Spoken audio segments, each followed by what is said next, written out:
Hi, I'm Indra from Rancho Vignola, and today I'm happy to be back in the Rancho Vignola kitchen to bring you a recipe I think I've perfected. Almond flour shortbread cookies. What's not to love?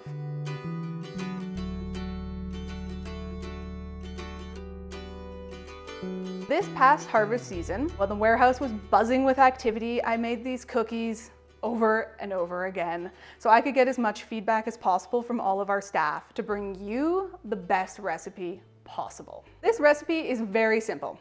4 ingredients. The main ingredient, almond flour. Our almond flour comes from a longtime supplier of ours in California. Their product is absolutely outstanding. As you can see, this almond flour is all one color, meaning it's made with blanched almonds, which means the skins have been removed. It's also considered a fine almond flour. You can get almond flour, almond meal in all different types of coarseness or thickness.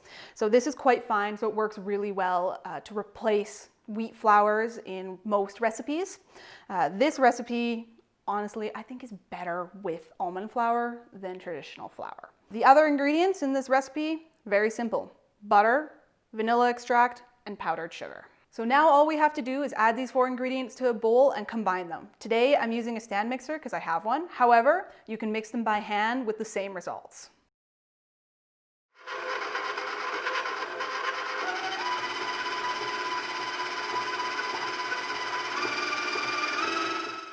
See how this dough is now sticky? It's not falling apart, it's not crumbly, and this is the texture you're looking for. Now we're going to shape our cookies and get them in the oven. So you want to take about tablespoon amounts of this cookie dough.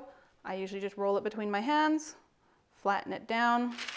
These won't spread very much, so you can place the cookies pretty close together. So once you have the dough at this point, you can add in things like dried cranberries, blueberries, chopped nuts, other types of extracts like orange extracts, almond extract.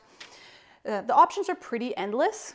So after you've made this recipe and you know you like it, well, try it again with something a little different.